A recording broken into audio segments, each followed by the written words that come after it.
Assalamu alaikum wa rahmatullahi wa barakatuh. Oussaz Diané pour vous servir depuis Bénin, Cotonou, s'il vous plaît.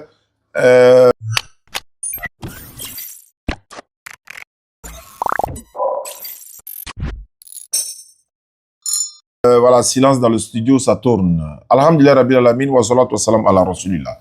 Nous sommes dans le mois de Muharram 1447 de l'Égypte. Nous sommes en direct de Cotonou, au Bénin.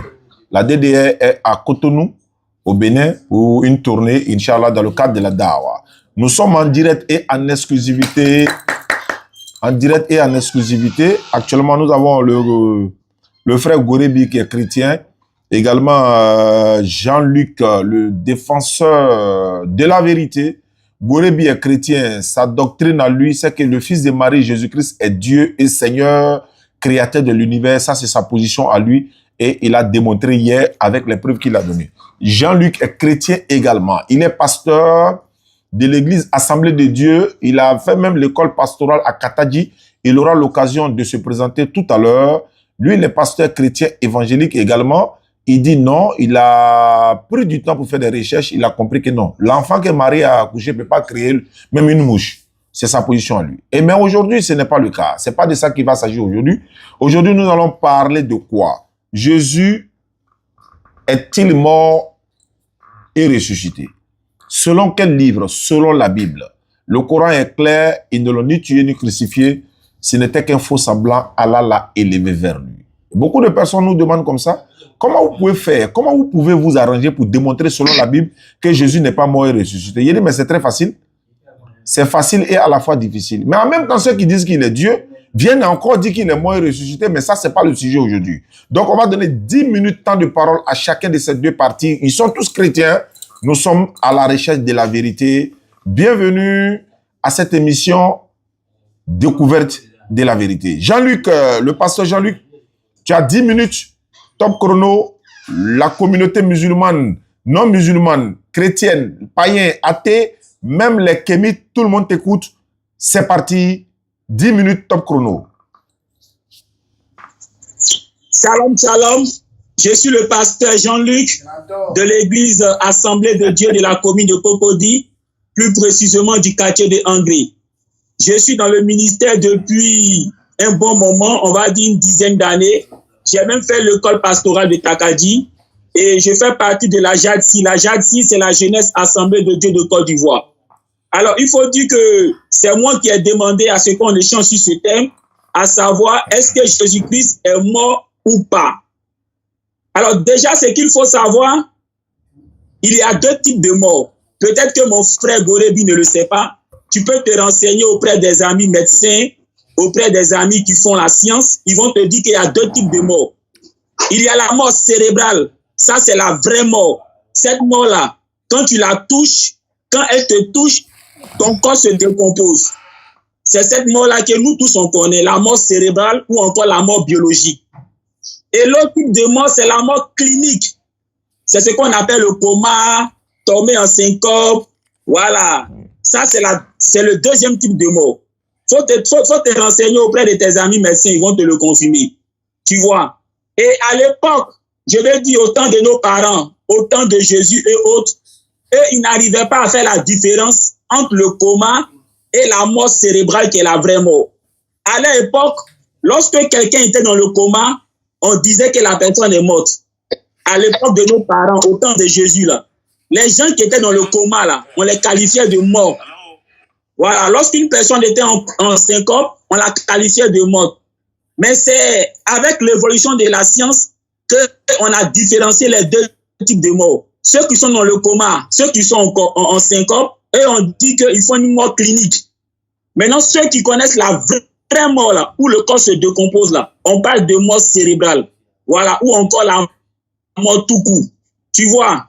Alors, la question est de savoir, est-ce que Jésus a connu la vraie mort, c'est-à-dire la mort cérébrale, ou bien est-ce qu'il a connu la mort clinique qui n'est pas la vraie mort? La mort clinique, c'est quoi? Je l'ai dit, tu peux te renseigner auprès de tes amis qui font science. La mort clinique, c'est le coma, c'est le fait d'être en syncope, c'est le fait d'être évanoui. Lorsque Jésus était sur la terre, selon le récit de Matthieu, chapitre 12, les gens lui demandaient si Et c'est comme ça que le Seigneur Jésus-Christ a dit que je sera donné. Si ce n'est le signe de Jonas, tu connais bien le récit, c'est en Matthieu chapitre 12. Donc les gens ont demandé un signe à Jésus et il leur a dit, aucun signe ne vous de Jonas. Matthieu chapitre 12, le verset 39 à 40. Et Jésus dit, car de même que Jonas a été 3 jours, 3 nuits, au serait 3 jours nuits au sein de la terre. Maintenant, la question que moi je te pose, quand Jonas était au sein du poisson, là, il était mort de façon cérébrale, c'est-à-dire la vraie mort.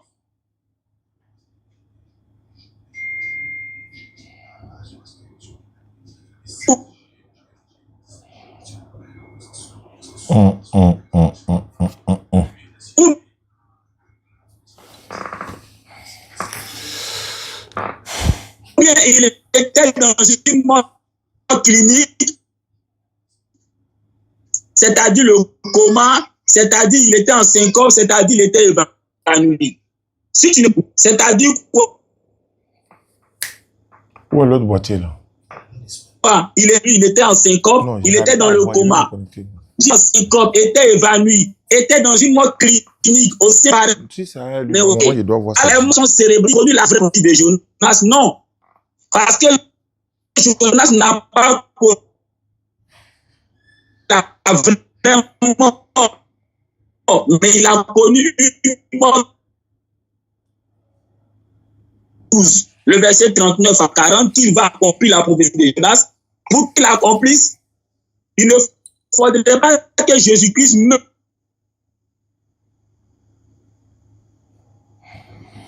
Ouais, connexion, vraiment, c'est pas possible.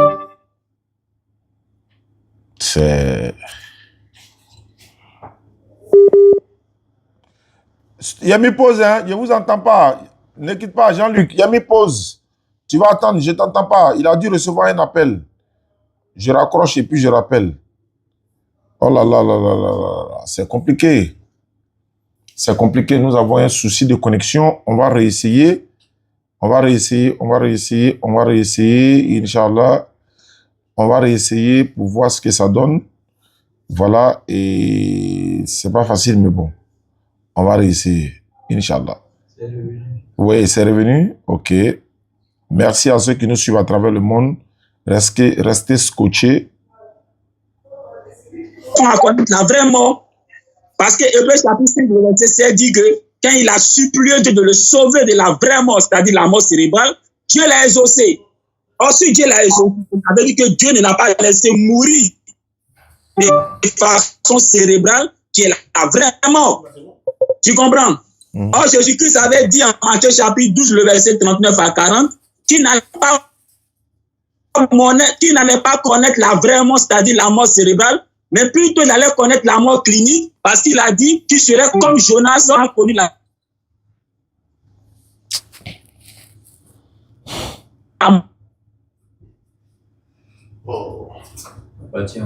mort cérébrale. Jonas a connu la mort. Il ne voit pas, il ne voit pas. Faut que je vous trouve. Clinique là. La mort clinique là. Je répète.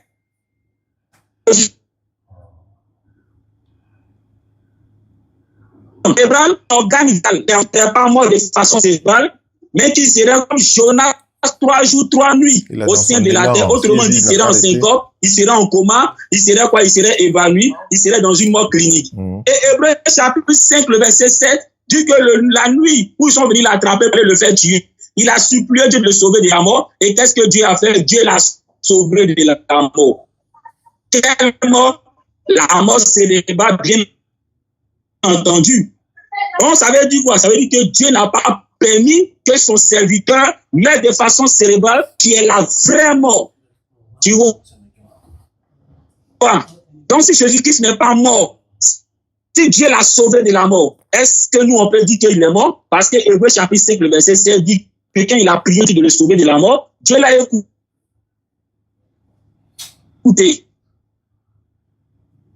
Tu vois? Maintenant, quand on prend la chronologie des là, il faut prendre le mot crucifié signifie on t'a mis sur une croix et tu es mort sur une croix. Quelqu'un qui a été mis sur une croix et qui n'est pas mort sur une croix n'a pas été crucifié. Ce mot-là n'existe pas en français. T'as dit quoi? Tu as pris quelqu'un, tu l'as mis sur une croix, mais la personne n'est pas morte. On ne peut pas dire qu'elle a été crucifiée. Il faut créer un autre mot, mais ce mot-là n'existe pas en français. Alors c'est vrai que Jésus a été mis sur la croix, mais est-ce qu'il est mort? Est-ce qu'il a été crucifié? Le récit de Jean chapitre 19, le verset 27 à 34, montre que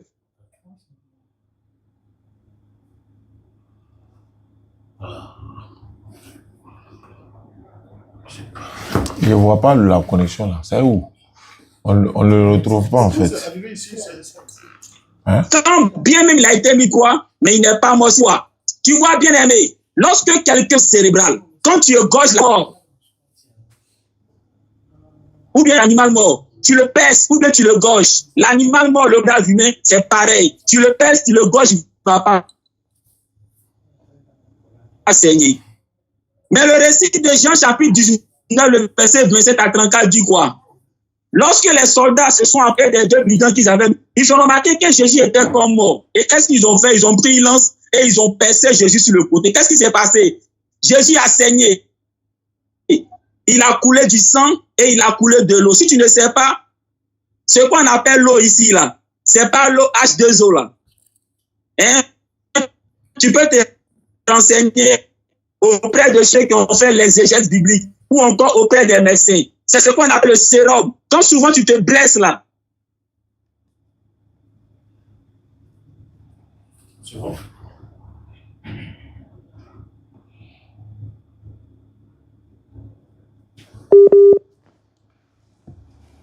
Ça veut. Voilà.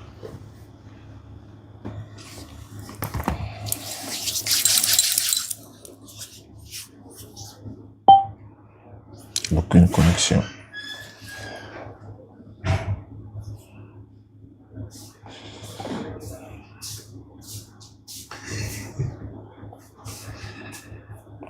C'est pas bon.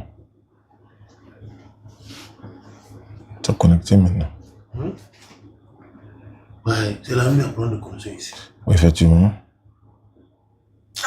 Jésus était mis sur la croix en même temps que les brigands. Maintenant, Jean chapitre 19, le verset 27 à 34 dit quoi? Lorsque les soldats sont arrivés pour regarder les trois les états, ils ont remarqué que les deux brigands étaient encore en vie, tandis que Jésus semblait mort. Mais tu vois que c'est bizarre. Atterrissage. Ok, je m'arrête. Voilà, il y a eu des soucis de connexion pendant que tu parlais. Il y a beaucoup de parties qu'on n'a pas entendues, mais dans la deuxième partie, je pense que tu pourras te rattraper dans beaucoup de ces endroits. Donc, Gorebi, il a donné ses arguments. 10 minutes top chrono. À toi la parole. Jean-Luc, il ferme son micro. Il a déjà fermé son micro. Il faut démontrer ce qu'il a dit, le contraire, que Jésus est mort et ressuscité. Allons-y, Gorebi. Ok, merci beaucoup. Ce monsieur, il a toujours dit que c'est pas un chrétien. Et je répète encore, c'est pas un chrétien. C'est un usurpateur. Son école pastorale l'appelle là, c'est le pipeau. C'est n'importe quoi. Pour toi, tu ne sais pas, moi j'ai fait les sciences médicales. J'ai fait la médecine. À Boba, jamais ici. Donc, tes bêtises qu'il raconte là, c'est en fait de la fabulation. Il n'y a aucun médecin qui confirme ça. Quand on dit mort en médecine, c'est la cessation des fonctions vitales. Voilà pourquoi quelqu'un est soutien d'opération d'urgence, on maintient son cœur en fonction. Si son cœur arrête de battre, même si son cerveau fonctionne, il va mourir. On met les électros, qu'on appelle ça, des électroencéphalogrammes sur la tête pour voir l'activité cérébrale. Si l'activité cérébrale continue de fonctionner, ça veut dire que son esprit est encore là. Si l'activité cérébrale ne fonctionne plus, c'est que son esprit a quitté. Si tu ne sais pas ça là, va t'asseoir à l'infirmerie, ils vont t'enseigner ça. Depuis que tu as commencé ton allocution, tu n'as même pas pris un verset biblique. Vraiment, tu confirmes ce que tu dis. C'est les médecins qui vont t'enseigner. Les médecins. Moi, j'ai un médecin qui va venir te dire des conneries d'étudiants ici. On va l'emmener au conseil supérieur des médecins. On va lui retirer son grade de médecin. En fait, c'est des bêtises. Tu sais ce que c'est qu'un coma? Va dans les dictionnaires, c'est ce que c'est qu'un coma. Un coma, c'est là que les fonctions cérébrales sont arrêtées. Et le reste du corps continue de fonctionner. Donc, quelqu'un qui est dans le coma là, son cerveau ne fonctionne plus. Il n'est plus conscient, mais son cœur continue de battre. Voilà pourquoi le médecin là, en attendant qu'il se réveille. Mais les médecins savaient que le pas était mort là-bas. On allait faire un certificat de décès, puis on va l'enterrer. Parce qu'on a trop de place à libérer pour recevoir d'autres malades. Si tu ne sais pas ça, on t'informe. Maintenant, je rentre dans la Bible. Moi, je ne suis pas dans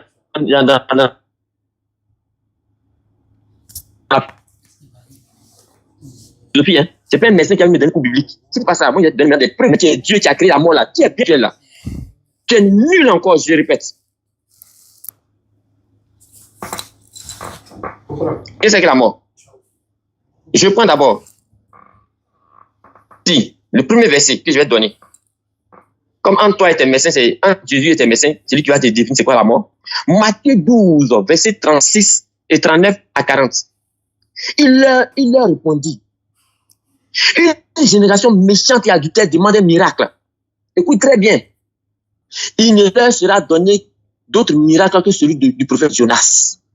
Et puis il va dire ce qu'il entend par là. Car, de même que Jonas fit 3 jours et 3 nuits dans le ventre du grand poisson, de même le Fils de l'homme fera 3 jours et 3 nuits dans le sein de la terre. Écoute très bien. Ici, il parle de 3 jours et de 3 nuits. Est-ce que c'est vraiment passé? Allons interroger Jonas lui-même. Quand vous parlez dans la philosophie, vous ne rentrez pas dans les Écritures. Pensez Jonas chapitre 2, verset 1 à 7. On va lire. Jonas sort dans le ventre du poisson, pria l'Éternel son Dieu. Il va dire quoi? Il dit, 2 points. Dans ma détresse, j'ai invoqué l'Éternel. Il m'a exaucé. Du sein du séjour des morts, j'ai crié et tu as entendu ma voix. Du sein du séjour des morts. Moi qui te dis spirituel, va demander à n'importe quel petit cher, n'importe quel parent au village, quand on dit séjour des morts, ça signifie quoi? Tu penses que ça signifie un parc d'attraction? Tu penses que quand on dit séjour des morts dans la Bible, là, ça signifie hôtel ivoire? Tu penses que ça signifie aller se promener au parc d'attraction d'une certaine région?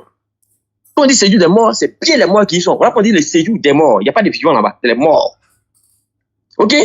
Donc, va faire tes études pastorales là encore. Tu n'as pas d'études pastorales, tu as fait. Tu n'as pas fait d'études pastorales. Partagez et puis likez. T'as qu'à dire. Likez, s'il vous plaît. Tous les pasteurs qui est croisé, il n'y a pas un qui t'a fait assembler Dieu vraiment. Ton Dieu rebelle, il y a le questionner lui-même. Si c'est ce qu'il enseigne encore du voix ici, il va te répondre. Même les musulmans sont étonnés. Je continue la lecture. Je disais, et tu m'as exaucé. Du sein du séjour des morts, j'ai crié, et tu m'as entendu. Au verset 3.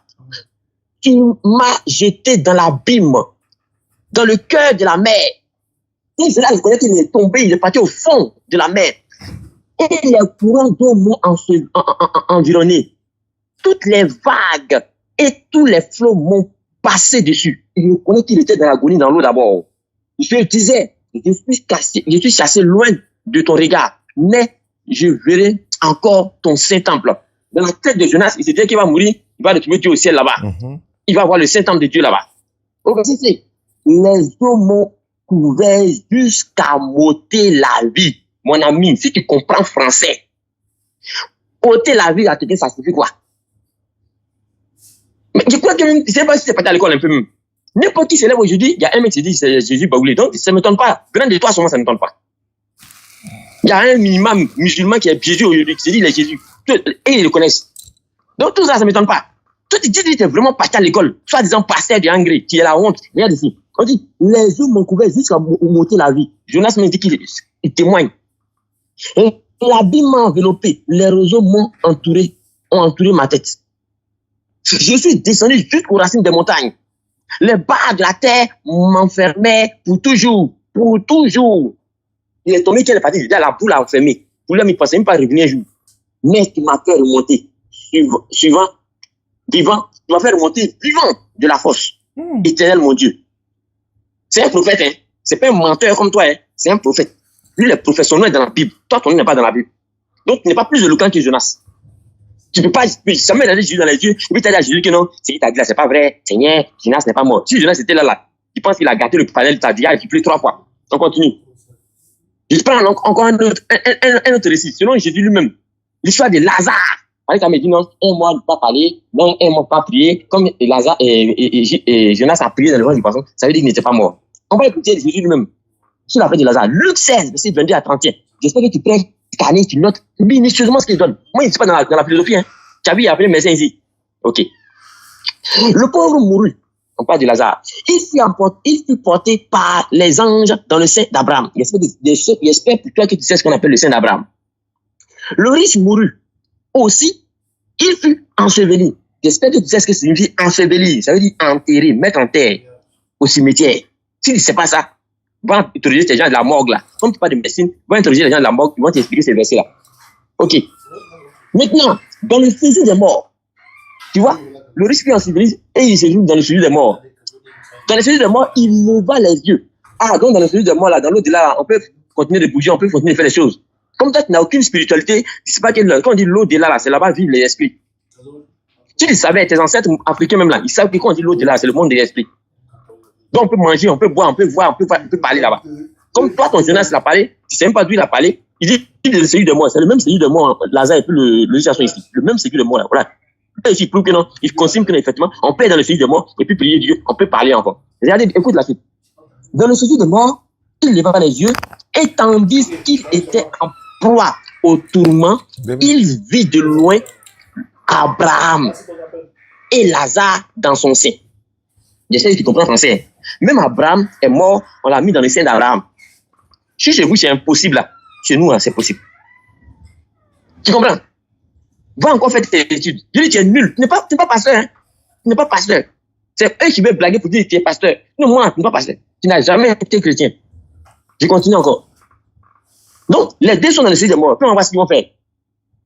Il s'écria, Père Abraham, aie pitié de moi et envoie Lazare pour qu'il trempe le bout de son doigt dans l'eau et me rafraîchisse la langue. Donc, donc dans l'eau de là, on peut boire de l'eau. Donc, on peut manger, chier, tout ça là. Ah! Toi, tu te dis docteur de la loi et tu ne connais pas ces choses.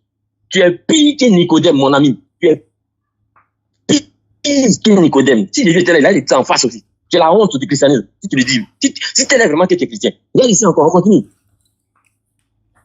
Dans l'eau, pour me rafraîchir la langue, car je souffre cruellement dans cette flamme. Ah, même dans l'eau de là, il y a le feu là-bas. Ah, je pensais que c'était seulement à Abidjan qu'il y a le feu. Je pensais que seulement c'était dans les fourneaux et les bouteilles de gaz, les gazinières qu'on trouve le feu. Il y a dans l'eau de là aussi, il y a le feu.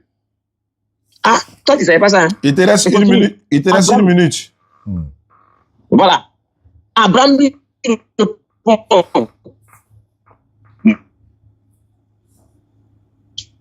tiens-toi, t'es bien pendant que tu... Donc, on cause avec A dans le séjour de mort.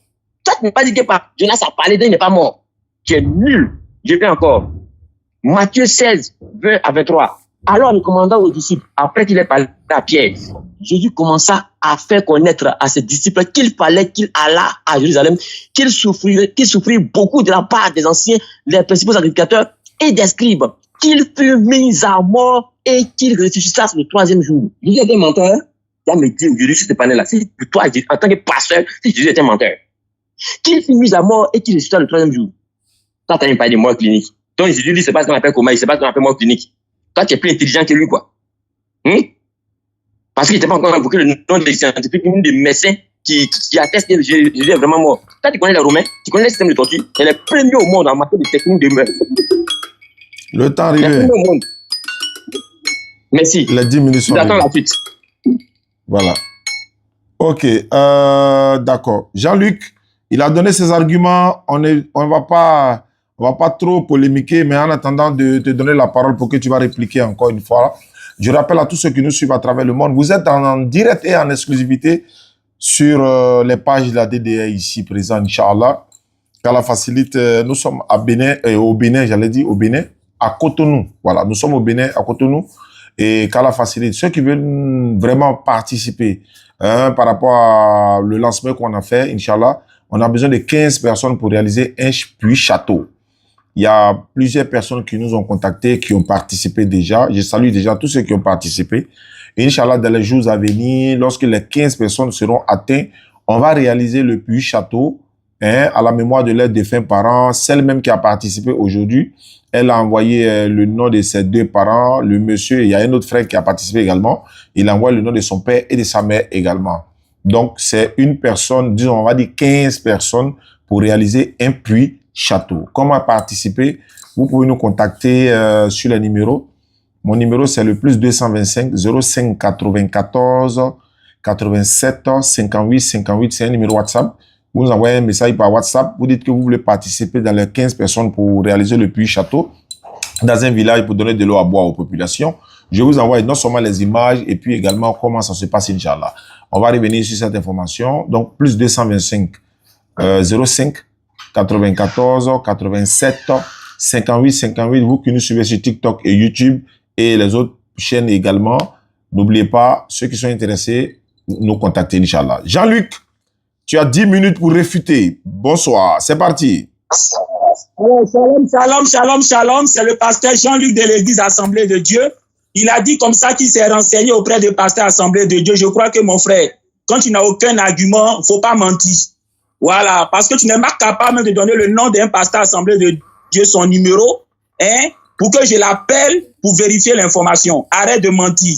Voilà, tu parles comme quelqu'un, on va dire, qui est désespéré. Parce que jusque-là, tu prends ton temps à m'insulter au lieu d'apporter des arguments. Tu dis comme ça que Jonas était dans le séjour des morts. Oui, c'est écrit. Mais ce séjour des morts là, c'était où exactement? Jonas chapitre 2, le verset 2, il a dit quoi? Jonas, dans le ventre du poisson, pria l'Éternel. Donc Jonas là, il était dans le ventre du poisson. Donc le séjour des morts en question ici là, c'était que Jonas se trouvait dans le ventre du poisson. Effectivement. Mon frère, tu fais semblant ou bien tu n'es pas intelligent. Tu ne sais pas qu'à l'église là, même tous ceux qui ne lisent pas la Bible savent que Jonas n'était pas mort et que Jonas était évanoui, il était en syncope, il était dans le coma, dans le ventre du poisson. Tu dis que tu as fait Abobo Adjamé, mais je me rends compte que tu as fait les sciences, mais tu es un vaurien. Parce que, Diane, je t'ai envoyé un truc par WhatsApp là. Oui. Voilà, il faut mettre ça à l'écran, les gens vont voir la définition de la mort, les deux types de mort. Il dit qu'il est étudiant, il a fait Abobo Adjamé, mais tu es un plaisantin. Est-ce que tu n'as pas triché pour te retrouver là-bas? Diane, il faut mettre ça à l'écran, les gens vont voir. La définition des deux types de mort. Il faut mettre ça à l'écran, les gens vont voir. Ok, Jean-Luc. C'est un plaisantin. Voilà. Je pensais que j'avais affaire à un intellectuel. Il est là pour aboyer comme un chien. Voilà ça ici. Les gens, voilà, ils auront l'occasion de voir. Je pense que, voilà, je suis en train de mettre ça à l'écran. On voit la définition des morts. D'accord. Les deux types de morts. La mort clinique est souvent réversible si les mesures de réanimation sont prises rapidement et efficacement. Les techniques de réanimation radio-respiratoire, c'est-à-dire entre parenthèses la mort cérébrale maintenant. Voilà, ok. Mort cérébrale. La mort cérébrale, également appelée mort neurologique, est définie comme la perte irréversible de toutes les fonctions cérébrales. Merci beaucoup. Ceux qui sont là à l'école ont compris, c'est du français que tu as lu. Monsieur Goré, tu vois que tu parles comme un chien, quelqu'un qui est dépourvu d'intelligence. Il a dit quoi? La mort clinique, tout le monde a entendu, et la mort cérébrale. On dit la mort clinique, là, elle est réversible. Le mot réversible, ça veut dire quoi? Contrôlez le langage, pardonnez, n'insultez pas, pardonnez, s'il vous plaît. Allons-y. C'est lui qui a commencé, mais Jean-Luc, il faut modérer. Pour l'enseigner comme un enfant de CP1, parce qu'il parle des choses qu'il ne maîtrise pas. Voilà, quand on parle de quelque chose qui est réversible, ça veut dire quoi? Quand tu es dans cette mort clinique là, tu peux retrouver tes sens, tu peux revenir dans ton état normal. Tu comprends? Par contre, la définition de la mort cérébrale, on dit quoi? Elle est irréversible. Donc cette mort cérébrale là, c'est une mort, quand tu es dedans là, ton corps se décompose parce que tous tes organes vitaux sont détruits. Donc tu vois que tu parles des choses que tu ne maîtrises pas. Tu dis que tu as fait Abobo Adjamé, le dictionnaire t'a contredit. Donc tu vois, tu es un plaisantin. Faut aller t'inscrire encore au CP1. Ils vont t'apprendre les BABA et puis tu vas progresser pour revenir faire l'université. Voilà. Alors, tu as parlé de Matthieu chapitre 12, le verset 39 à 40. Jésus parle du français. Hein. Les gens demandent un signe. On dit, donne-nous un signe pour que nous on croie en toi. Jésus dit quoi? Aucun signe ne vous sera donné si ce n'est le signe de Jonas. Car, de même, quand on dit de même là, à l'école, on appelle ça conjonction logique de comparaison. Je répète, parce qu'il me semble que tu n'es pas là à l'école. De même là, ça veut dire conjonction logique de comparaison. Donc quand Jésus dit, de même que Jonas a été 3 jours, 3 nuits au sein du poisson, moi aussi je serai 3 jours, 3 nuits au sein de la terre. Donc ici, Jésus-Christ établit une comparaison entre sa mort, c'est-à-dire ce que lui connaître au sein de la terre, et ce que Jonas a connu au sein du poisson. Mais dis-moi, Jonas au sein du poisson, était-il mort de façon cérébrale, parce qu'on a vu les deux types de mort, la mort clinique et la mort cérébrale. Était-il mort de façon cérébrale ou bien il était mort de façon clinique? La mort clinique, là, c'est le coma. La mort clinique, là, c'est le syncope. La mort clinique, là, c'est l'évanouissement. Tu dis que tu as fait Abobo Adjamé. Abobo Adjamé, là, peut-être que tu es allé là-bas, mais tu n'as pas appris correctement tes coups. Quand tu es dans le coma, là, ton cerveau continue de fonctionner. Raison pour laquelle tous ceux qui font le coma, là, quand ils reviennent en eux-mêmes, ils disent très souvent qu'ils ont fait des cauchemars, ils se sont retrouvés à tel endroit, ils ont vu tant, parce que tout simplement, le cerveau est toujours en activité. Je t'apprends ça. Si tu ne le sais pas, va encore apprendre auprès de tes professeurs. Ils sont là pour toi, ils vont t'aider à comprendre ce que je te dis si facilement. Donc, quand quelqu'un est dans le coma, là, son cerveau fonctionne. Tu comprends? Raison pour laquelle, Jonas chapitre 2, le verset 2, Jonas étant en syncope, étant évanoui, étant en coma dans le ventre du poisson, son cerveau étant toujours en fonction, il pouvait parler, il pouvait prier, il pouvait demander à Dieu de pouvoir lui venir en aide. Jésus dit, de même que Jonas a été 3 jours, 3 nuits au sein du poisson, ça sera pareil pour lui au sein de la terre. Donc Jonas n'est pas mort de façon cérébrale. Ça veut dire que Jésus aussi ne serait pas mort de façon cérébrale. Or, nous savons que Jonas a connu une mort clinique, c'est-à-dire qu'il était dans le coma, il était en syncope. Donc Jésus aussi, en disant qu'il sera pareil au sein de la terre, tout comme Jonas, donc ça veut dire que lui aussi, il allait connaître une mort clinique, qui n'est pas la vraie mort, qui est une mort réversible. Tu comprends? Autre élément, c'est que quoi? Hébreux chapitre 5, le verset 7, tu n'as pas touché ça. Jésus a dit quoi?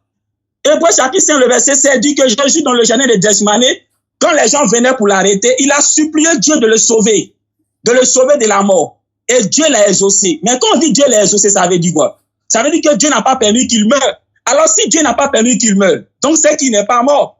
Tu comprends? Autre chose encore qu'il faut savoir, c'est que quand on prend la chronologie des événements de Jean chapitre 19, le verset 27 à 34, on se rend compte que quoi? Jésus-Christ, selon 1 Corinthiens chapitre 15, qui a été conçu de la même manière qu'Adam, parce que la Bible dit quoi? Que Jésus est le second Adam. Juste pour dire que Jésus et Adam sont deux êtres que Dieu lui-même a créés directement.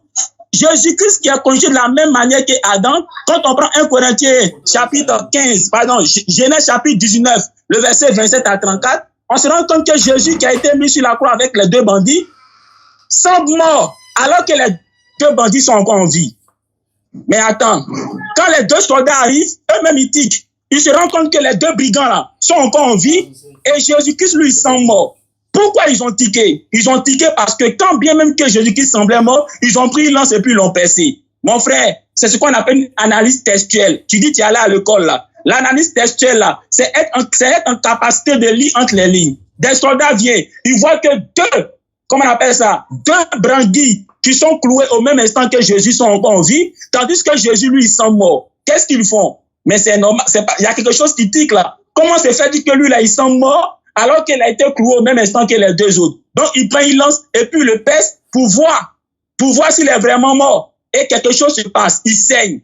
Il saigne parce que l'eau, c'est-à-dire le sérum et du sang sont sortis. Donc, il a saigné. En science, tu dis que tu as fait Abobo Adjamé. Quand quelqu'un saigne, quand un corps saigne, en science, là, ça veut dire quoi? Ça veut dire que son cœur continue de battre. Parce que c'est parce que le cœur bat que le sang circule dans les veines. Raison pour laquelle, quand tu pèses ou bien tu déchires, comme on appelle ça un nerf, il y a saignement. Donc, du moment où Jésus-Christ a saigné, ça montre que son cœur continue à débattre. Tu vois? Maintenant, ce qu'il faut savoir, le temps que Jésus a passé sur la croix, là, ne pouvait pas le tuer. Pourquoi? Parce que quand les soldats sont arrivés, les deux brandis étaient encore en vie. Alors que Jésus semblait mort. Mais si ce temps-là pouvait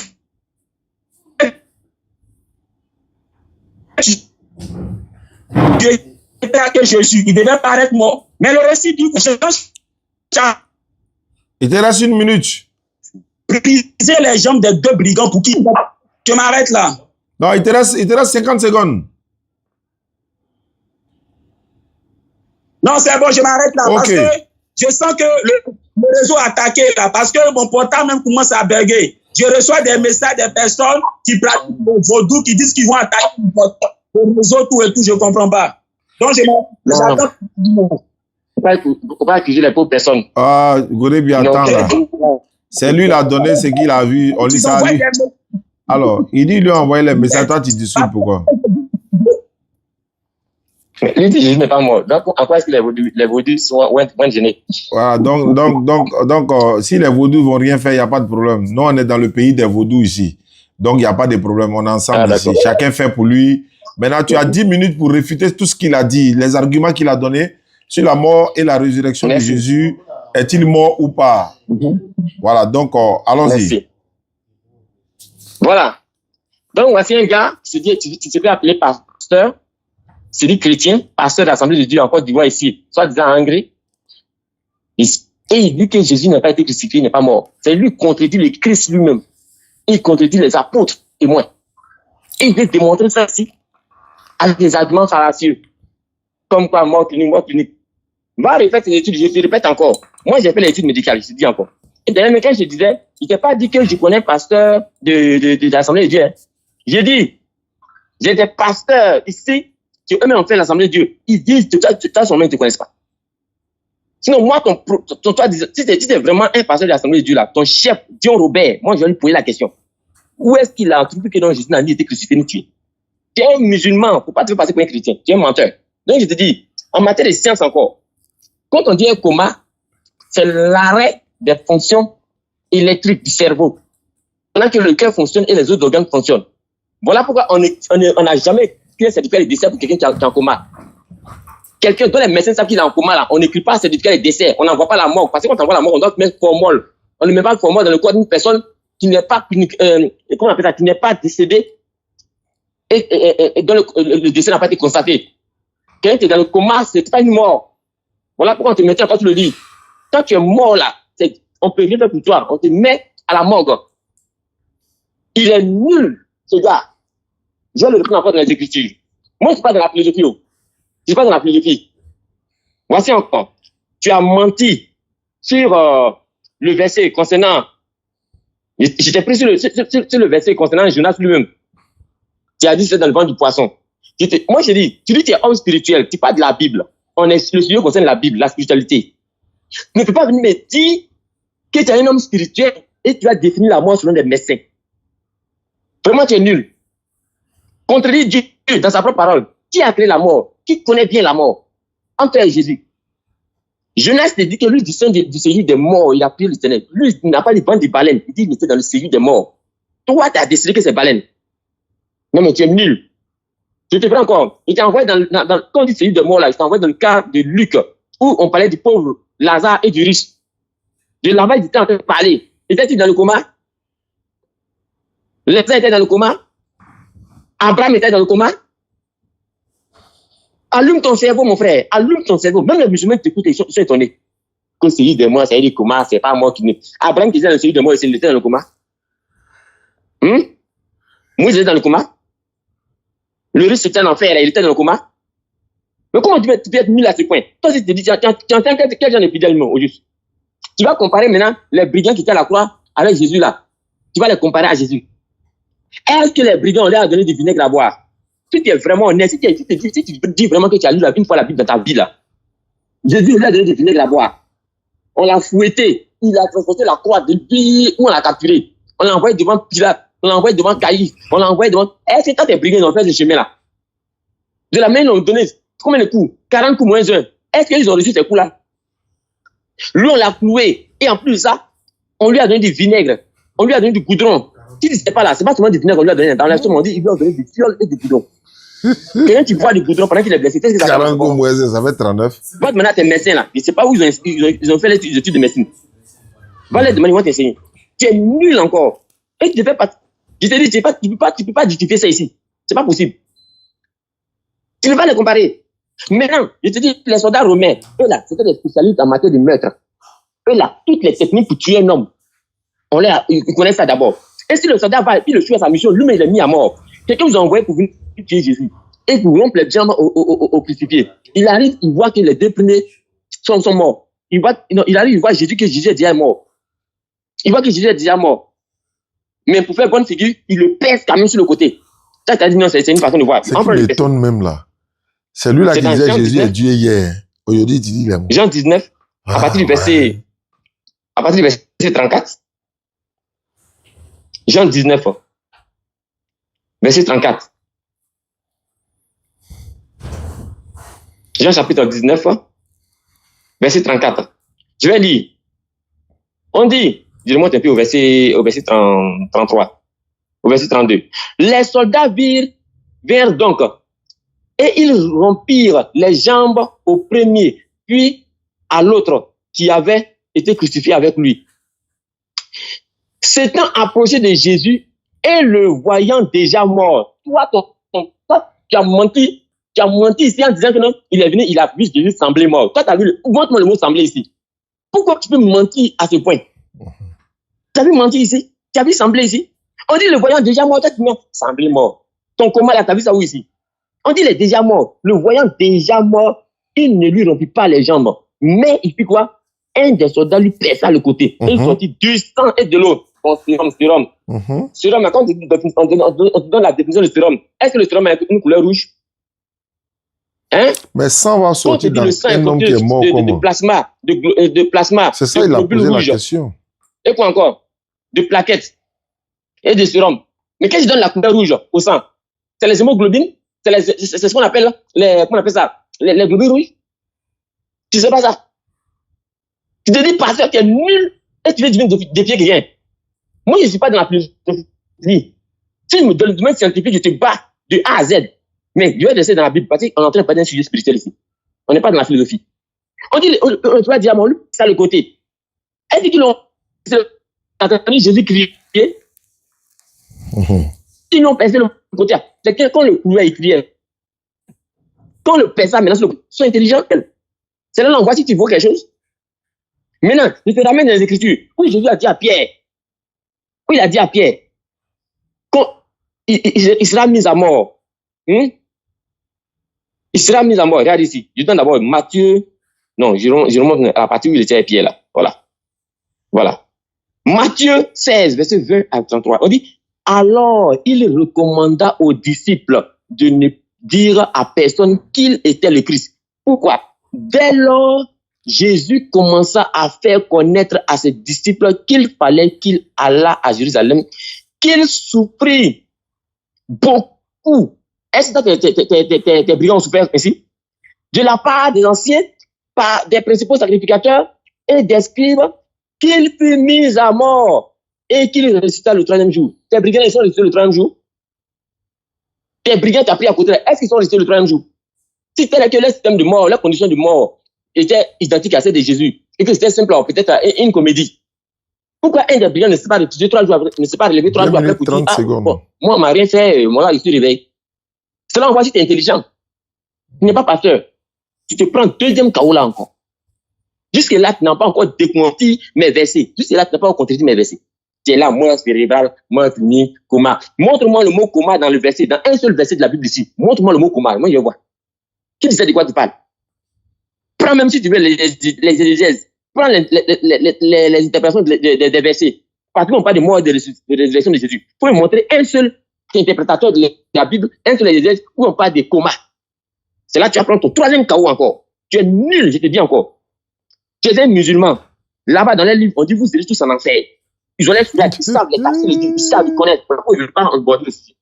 Toi, tu ne sais pas. Toi, tu dis comment c'est dans le faux. Toi, tu es d'accord qu'ils sont dans le faux. Et ils vont en enfer. Pourtant, tu as la même doctrine, les mêmes croyances, les mêmes raisonnements que eux. Mais toi, tu crois qu'ils vont en enfer. Donc, toi, vous avez aussi passé, on dit, un aveugle qui conduit des aveugles. Vous tous là, vous tirez dans le trou. Non, je te dis ça en même temps. Maintenant, Jacques et ses frères. Moi, je suis dans la Bible, je suis pas dans la philosophie. Jacques et ses frères, on dit, pendant que Jésus montait à Jérusalem, il prit à part les 12 disciples et leur dit en chemin. Les 12 disciples, il leur parla en chemin. Regardez ce qu'il fallait dire. Voici, nous montons à Jérusalem et le Fils de l'homme sera livré aux principaux sacrificateurs et aux scribes. Ils le condamneront à mort. Il te reste une minute. Il te reste une minute. Oui. Et ils le livreront aux païens pour qu'ils se moquent de lui, le battent de verge, le crucifient. Ça me dit que crucifixion là, il ne sait pas ce que ça veut dire. qui met quelqu'un sur la croix, s'il n'est pas mort, il ne va pas crucifier. Mais tu es nul. C'est quoi crucifier? C'est prendre quelqu'un au bois. Prendre au bois. Et la loi de Moïse dit depuis longtemps. Toi, tu apprends une fille que c'est pas ça. T'es quitté où? C'est que j'ai passé, tu es. Non, mais, non, c'est grave. Tu es la honte de l'église en Côte d'Ivoire. Tu es la honte de l'église du monde. Tout ce qui t'écoute est la honte de toi. Il n'y a aucun chrétien qui a tes souvenirs dans ton commerce là. Voilà. Maintenant, en bas ici, la mère de Jacques, elle va envoyer ses deux fils pour négocier avec Jésus. Lui dire que non, c'est il peut faire un truc pour que ses deux enfants s'asseyent à côté de lui. Il va lui dire non. Maintenant, il regarde ce qu'il va dire au verset 27. Que quiconque veut être le premier parmi vous soit votre esclave. C'est ainsi que le Fils de l'homme est venu. Non pour être servi, mais non pour se servir, mais pour être servi. Il continue. Mon temps est arrivé? Ouais, le temps est arrivé. Ok. Il n'a pas venu me démontrer que le mot coma là, ça existe dans la Bible. Où il a lu ça là? Où c'est Ton temps est arrivé. Voilà. D'accord. D'accord. Comme son temps arrivé, après l'intervention de Jean-Luc, je pense que vous allez faire un dialogue direct de 10 à 15 minutes et puis on va mettre fin à l'émission parce que je pense qu'on a déjà un peu compris. Les internautes qui nous suivent à travers le monde sont en train de comprendre également. Je rappelle toujours, je rappelle que au niveau de la DDR, voilà, on fait de la dawa, certes, mais en même temps, on fait des œuvres caritatives, c'est-à-dire que les puits dans les villages où des personnes ont besoin d'eau, et vous savez très bien que les puits et les forages, les puits châteaux, c'est une sadaka tolijaria. Beaucoup de personnes sont à l'aventure, ils veulent faire des puits, et voilà, ils peuvent nous contacter. Voilà, et puis j'ai aussi lancé une option comme ça, il y a dit 15 personnes, on veut mettre 15 personnes ensemble pour faire un puits château.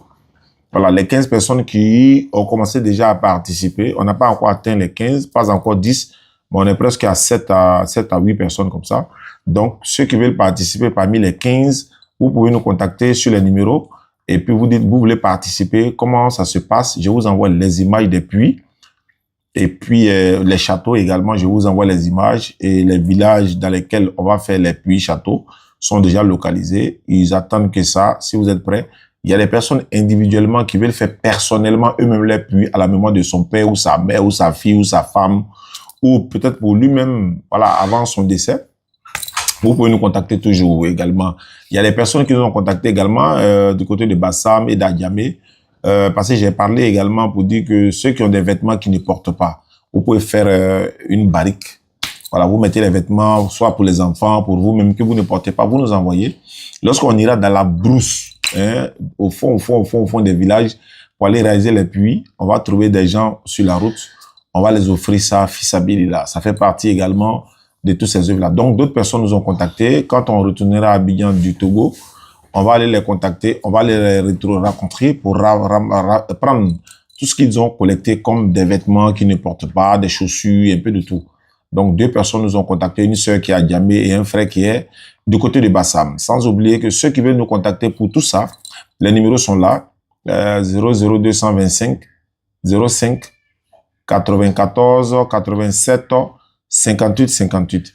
00225 05 94 87 58 58. Ce sont nos numéros pour la réalisation des puits et des forages et des châteaux.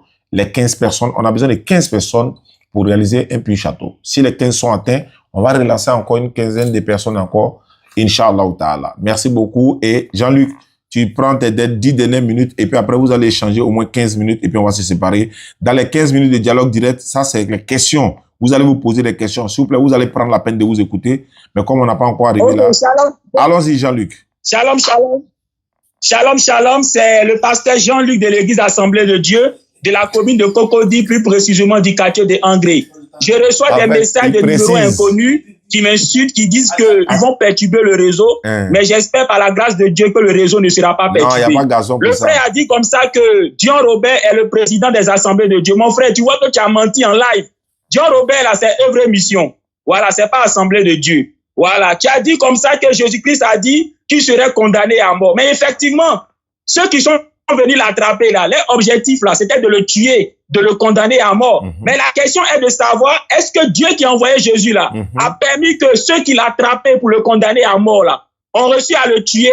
C'est ça la question. La Bible dit en Hébreux chapitre 5, le verset 7, que avant que les personnes viennent l'attraper pour le condamner à mort, là, car c'était ça l'intention, Jésus-Christ a supplié Dieu de le sauver de la mort et il a été exaucé. Quand quelqu'un prie Dieu de le sauver de la mort, et la Bible dit chapitre 5, le verset 7, que elle a exaucé là, ça veut dire quoi? Ça veut dire que Dieu n'a pas laissé mourir. Maintenant, toujours, Matthieu chapitre 12, le verset 39 à 40, quand Jésus dit, car de même que Jonas a été 3 jours dans le poisson, moi je serai 3 jours dans la tombe. Mais la question qu'on se pose pour une personne qui réfléchit, qui allait correctement à l'école, Jonas dans le poisson, là, il était mort ou bien il était inconscient? Jonas n'était pas mort, mais il était inconscient. Tu comprends?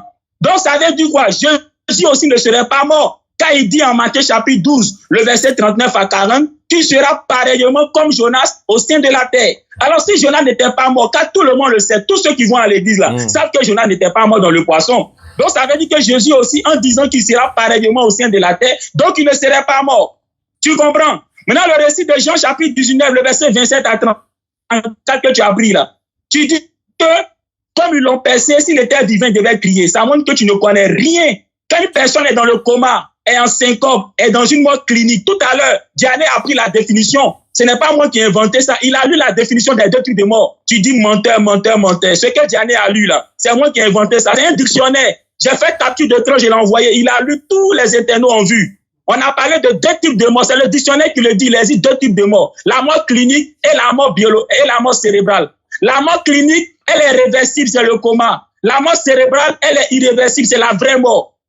Mais au temps de Jésus, au temps de nos arrière-grands-pères là, et ils ne connaissaient pas coma. Il y a plein de personnes qui ont été tuées suite au coma. Les gens se sont levés, on les voit coucher, on pense qu'elles sont mortes. On prend, on s'en va les enterrer. Quand on les met dans le sol, elles se réveillent. Et puis, il n'y a personne pour les déterrer et puis elles meurent. Beaucoup ont été tués comme ça. Parce que pour les parents, même ceux qui étaient dans le coma, là, on les considérait comme morts. Tu vois, parce qu'à l'époque, on ne connaissait pas coma. Et à l'époque de Jésus aussi, on ne connaissait pas coma. Tu as lu le récit où Jésus a dit qu'il serait attrapé et qu'il serait crucifié. Mon frère, moi je suis pasteur, j'ai fait l'école pastorale de Takadi. Dans la Bible, là, le mot grec là, c'est stauros. Le mot stauros avait dit pendu au bois. Phone 1 Mais disconnected. c'est les traducteurs qui ont mis crucifié. Sinon, c'est stauros Phone ça va 1 venir. connected. au bois. Donc, si on veut prendre la bonne traduction, c'est que le Fils de l'homme serait pendu au bois et non crucifié. Voilà.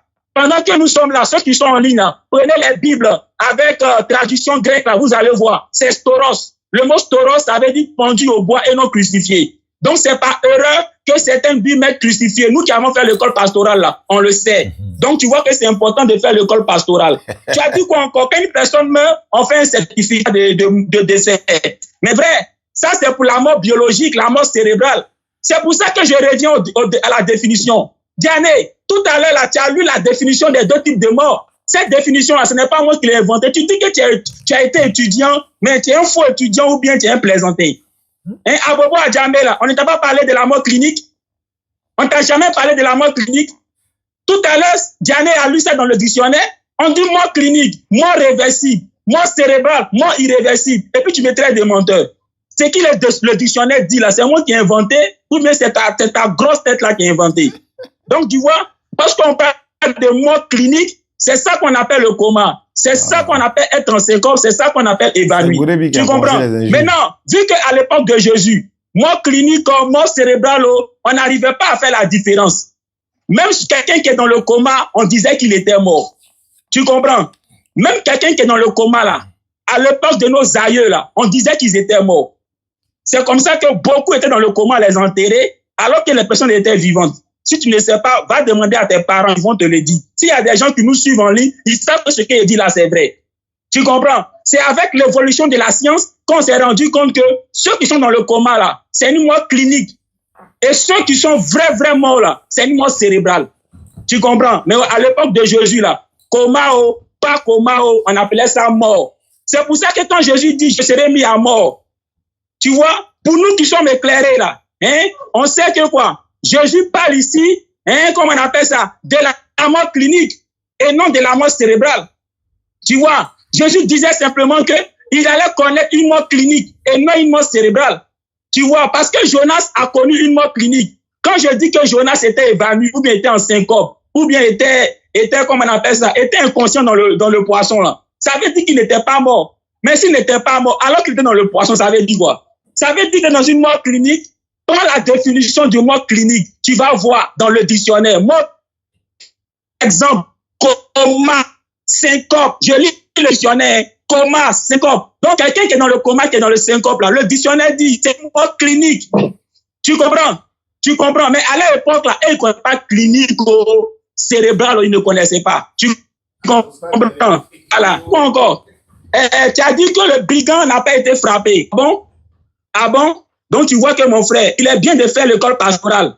Les Romains, là, avant de crucifier quelqu'un, avant de mettre quelqu'un sous croix, là, on le frappe d'abord. Si tu ne sais pas ça, on le frappe d'abord. Donc, ces derniers aussi ont été frappés. Raison pour laquelle, en Jean chapitre 19, le verset 27 à 34, lorsque les soldats sont venus voir les trois qu'ils avaient mis sur la croix, ils ont vu que Jésus-Christ était déjà mort. Mais remarque, ils l'ont percé. Mais quelqu'un qui est déjà mort, là, pourquoi ils vont le percer encore? Pour quelqu'un qui réfléchit, là, ça veut dire qu'ils ont tiqué. Ça veut dire qu'ils ont tiqué. C'est pour ça que quand tu vas prendre la plupart des exégètes bibliques sur le récit de Jean chapitre 19, le verset 24 à 27, on va dire que les soldats romains ont tiqué, ont douté, raison pour laquelle ils ont percé Jésus. Maintenant, je te donne un enseignement. Quand tu perces quelqu'un et puis le sang sort, hein, et puis l'eau sort là, hein, ça veut dire que la personne n'est pas morte. Tu comprends? Parce que le saignement là, c'est dû au fait que le cœur continue de battre. Quelqu'un qui est dans le coma, tu le perces, tu le coupes, il va saigner. Parce que son cœur continue de battre, son cerveau fonctionne. Tu comprends? Mais seulement il est dans un état de syncope. Tu comprends? Donc si Jésus a saigné, ça veut dire que son cœur battait. Tu comprends? Mais seulement s'il n'a pas réagi, ça veut dire quoi? Ça veut dire qu'il était dans le coma. Tu comprends? Autre chose encore que je vais t'enseigner, c'est que quoi? Lorsqu'ils ont dit à Pilate que Jésus était mort, Marc chapitre 15, le verset 44, la Bible dit quoi? Pilate a douté, il a dit quoi? Il est déjà mort? Marc chapitre 15, le verset 44. Mais pourquoi Pilate doute quand on l'informe que Jésus est mort? Pilate, là, c'est un fonctionnaire, il est intelligent. Il sait que le temps que Jésus a passé sur la croix, là, ne pouvait pas le tuer. Parce que Jésus, selon Matthieu chapitre 27, le verset 45, il a fait une durée de 3 heures environ sur la croix. Donc, Pilate savait que 3 heures qu'il a passé sur la croix, là, ne peut pas tuer l'homme. Donc, quand on lui dit, le gars est mort, là, Marc chapitre 15, le verset 44, Pilate même, hein, qui a demandé à ce qu'on le mette sur la croix, là, il doute. Il dit quoi? Il est déjà mort. Mais pourquoi il doute? Pourquoi il doute? Autre chose encore que je voulais t'enseigner, c'est que tuer Jésus, là, n'a jamais été l'œuvre de Dieu. Dieu n'a pas envoyé Jésus pour qu'on le tue. En Jean chapitre 8, le verset 40 à 44, Jésus dit, vous, parlant des Juifs, vous cherchez à me faire tuer. Ça, Abraham ne l'a pas fait. Vous voulez accomplir les désirs de votre père, le diable. Donc, tuer Jésus, là, c'est la volonté, c'est le désir du diable. C'est le diable qui veut tuer Jésus. C'est pas Dieu qui voulait tuer Jésus. Tu comprends? Tu comprends? D'ailleurs, le récit de, comment on appelle ça? Luc, chapitre 22, le verset 3. On dit c'est Satan qui est entré en Judas. C'est Satan qui est entré en Judas. Ce n'est pas Dieu qui est entré en Judas pour aller livrer Jésus. Tu comprends? Donc c'est Satan qui est entré en Judas. Ça montre que tuer Jésus là, c'était l'œuvre de Satan. Tu comprends? Autre chose encore, en Jean chapitre 19, le verset 11, Jésus a maudit Judas qui l'a livré. Mais si Jésus était venu pour mourir, pourquoi va-t-il maudire quelqu'un qui l'a livré pour qu'il meure alors qu'il est venu pour mourir? Donc, en maudissant celui qui l'a livré pour qu'il meure, ça montre qu'en réalité, il n'était pas venu pour mourir. Quelle autre chose encore? En Luc chapitre 24, on nous dit quoi? Le jour où j'en ai Jésus sur la croix, les femmes ne l'ont pas embaumé. Et lorsque le dimanche est passé, voilà, le temps est arrivé. Voilà pourquoi le chrono a sonné. Alhamdulillah Rabbil Alamin. Wa salatu wa salam ala Rasulillah. Alhamdulillah Rabbil Alamin. Vraiment, c'était... On a fait 1 heure déjà. Voilà, moi je pense que on va quand même vous laisser interagir. Voilà, vous allez vous poser des questions dans le calme. Celui qui va poser sa question, l'autre peut répliquer, mais le but c'est de nous faire comprendre cette histoire de Jésus est mort et ressuscité. Voilà, comme nous, musulmans, c'est pas un sujet tabou chez nous. C'est pas un sujet de foi chez nous. Il y a des musulmans qui croient que Jésus est mort. Il y en a qui pensent qu'il n'est pas mort. C'est pas un sujet de foi chez nous. Mais chez les chrétiens, c'est le cœur même du christianisme qui est là et il faut le respecter dans ça. Donc, Gorebi et Jean-Luc, je vous donne 10 à 15 minutes en fonction de l'évolution de l'échange. Allez, top chrono, c'est parti. Échanger, dialogue direct. Il n'y a pas de chrono. Allons-y. Voilà, mon frère Gorebi Shalom, moi j'ai une question à te poser. Ma question est la suivante. En Marc chapitre 15, le verset 44, lorsqu'ils sont venus dire à Pilate que Jésus est mort, Marc chapitre 15, 44, il est dit que Pilate a douté. Il n'était pas sûr que Jésus soit mort. Alors, si Jésus-Christ, avec le temps qu'on l'a mis sur la croix, là, pouvait le tuer, pourquoi Pilate, en Marc chapitre 15, le verset 44, a douté quand ils sont venus l'annoncer qu'il est mort? Il faut répondre.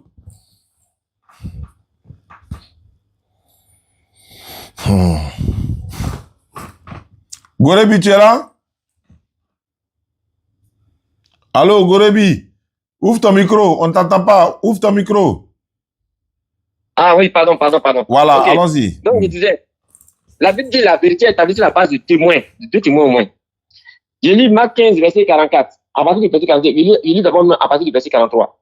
Joseph d'Arimathée, conseiller de distinction, qui lui-même attendait aussi le royaume de Dieu, il osa se rendre vers Pilate pour demander le corps de Jésus. Ok. Pilate s'étonna qu'il fût mort si tôt. Fit venir le centenier et lui demanda s'il était mort depuis longtemps. Comme ce fils du diable ne veut pas vraiment montrer la vérité, il s'est arrêté sur la première phrase, mais il y a un point virgule, pourquoi il n'a pas osé continuer la phrase? Donc Pilate, il a inventé. Moi, j'attends si tu vas me montrer le mot coma là, ta mort clinique, ta mort, tu vas me montrer ça ici dans le verset là. Non, il n'a pas dit c'est biblique ça. On voit ici Pilate, lui n'est pas mouton comme toi. Quand il entend quelque chose, même s'il est étonné, il mène des enquêtes. Tu as attaqué déjà. déjà. Vraiment que c'est vrai ou c'est faux. Ça ne sera pas sur les fabulations, la philosophie des gens. Pilate interroge le centenier. Tu sais au moins c'est quel centenier? Est-ce que tu sais au moins c'est quel centenier? Un centenier là, c'est pas un jupe. C'est un chef de légion de 100 personnes. Ok. Pardon, frère Goré, pardon, tu as 1 minute pour répondre ou bien 2 minutes. Parce que attends, il y a que corriger. Oui, attends, il y a que corriger là. Un centenier, c'est un chef de 100 dans une armée. C'est une autorité. Donc, il a des ordres, des gens à son ordre. Il est venu, c'est pas lui-même qui a vu le Saint l'autre sortir du côté de Jésus là-bas. Et il a attesté que Jésus était mort. C'est lui-même qui vient encore, on l'interroge ici. 2 fois, on dit, est-ce qu'il était mort depuis longtemps? Marc 15, verset 45. On dit quoi? S'en étant assuré par le centenier, il donna le corps le corps à Joseph. Toi, ok, c'est bon, bien aimé, c'est bon, ça fait 2 minutes. Ok, maintenant moi-même je réponds. Attends, je vais répondre. S'il te plaît. Non. Frère, tu es habitué à faire les débats. Quand on pose question, tu réponds. Maintenant, celui qui a posé la question, il répondit 1 minute. C'est comme ça. Toi, tu réponds 2 minutes. Lui, il répondit 1 minute. Mon frère, tu n'as pas me dit que tu ne sais pas ça. Non, si c'est à moi de te poser la question. Est-ce que Pilate a posé des questions ou bien j'ai arrêté à son étonnement? D'accord, très bien. Donc, tu vois, en Marc chapitre 15, le verset 44 là, hein, lorsqu'ils sont venus annoncer à Pilate que Jésus est déjà mort, le récit dit, il est étonné. Il dit, quoi? Mais comment se fait-il qu'il est déjà mort? Ça fait combien de temps qu'il est mort? Donc, ça montre que Pilate averti. Il savait que le temps que Jésus et les brigands passaient sur la croix là n'était pas assez suffisant pour tuer quelqu'un. Il a mis des enquêtes ou pas? S'il te plaît, tais-toi. Quand tu parlais, je me suis tué. Quand tu es dans la vérité là, tu te tais. Et puis tu laisses la personne aller jusqu'au bout. J'ai 1 minute.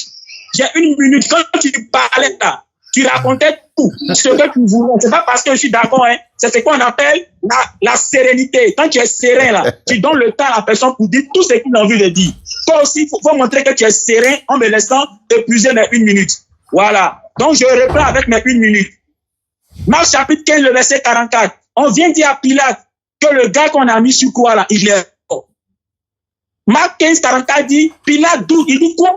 Il est déjà mort. Mais c'est depuis quel âge il est déjà mort? Tu vois? Donc déjà, en doutant, ça veut dire que Pilate, un homme averti, c'est que le temps qu'il a passé sur la croix là n'était pas suffisant pour qu'il puisse mourir. Maintenant, regarde la suite. Pilate va ordonner qu'il y ait des soldats gardant la tombe. Mais pourquoi il va douter que, hein, au point où Les observateurs, lis bien le verset, lis le centenier, pas le centenier. Oh mon frère, tais-toi, tu as peur de quoi? Laisse-moi parler, j'ai 1 minute. Tu as peur de quoi? Tu as peur de quoi? Reviens sur le centenier.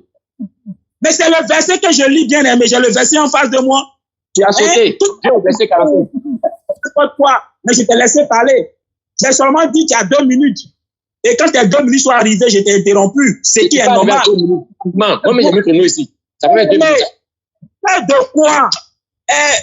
Vianney, il connaît les principes du débat. Hein, qu'il arrête de... Ouais, d'accord. Non, vous devez changer, mais allons doucement. Il faut que vous écoutez, s'il vous plaît.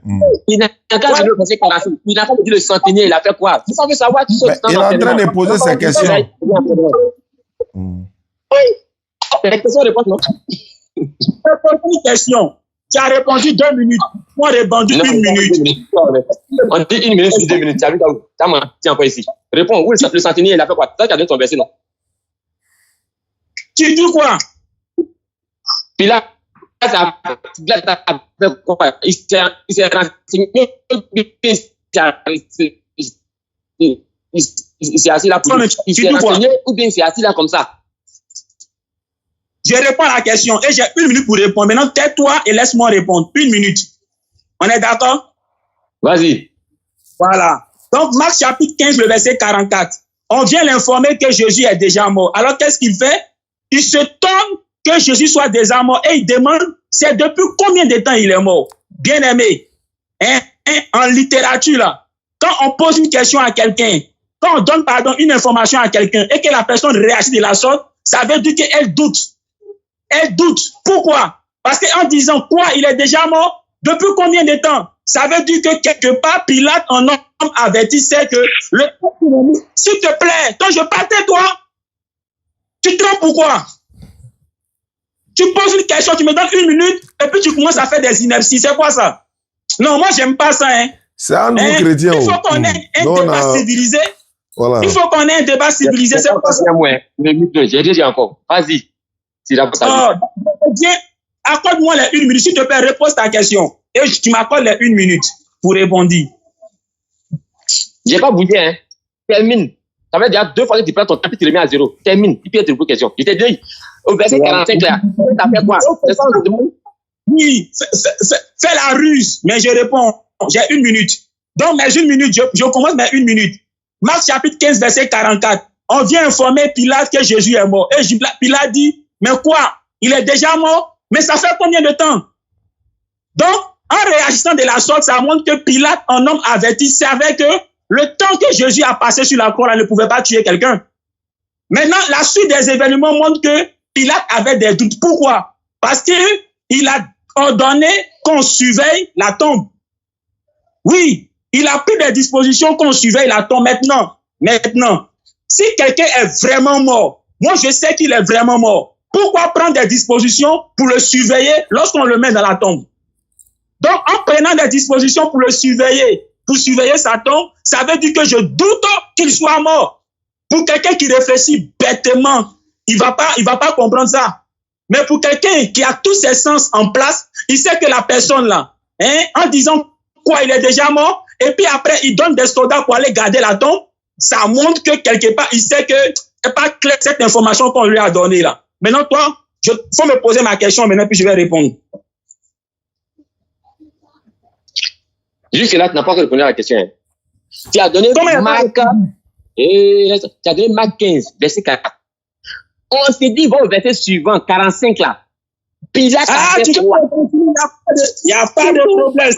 C'est un plaisir. Je vais répondre. Tu n'as pas été honnête là. Faut me dire, t'es corrigé. Verset 45, je vais lire devant tout. Mets-toi. Faut parler. Moi aussi, c'est rien. Tu as fini 1 minute, laisse-moi aller. C'est pas vous qui parle. Donc, tu sautes quoi? Comme tu as donné ton verset, Marc 15, verset 44, tu dis Pilate était étonné de ce que Jésus soit mort si tôt. Donc, il savait que Jésus n'est pas mort. Mais si Pilate est bête comme toi, lui, il n'est pas con. Il mène des enquêtes. Donc, il appelle le centenier, parce que c'est le centenier qui l'a envoyé pour aller constater les faits, pour aller observer les faits. C'est lui qui était là-bas qui a vu ce qui s'est passé. Tu étais témoin oculaire. Je continue. Arrête, monsieur. Maintenant, au 45, on dit, s'en étant assuré par le centenier, il donna le corps à Jésus. Il s'est assuré de quoi? C'est la question que je pose. Il est dans le funérailles. Non, nous avons gardé le corps. On va rentrer dans garder le corps là.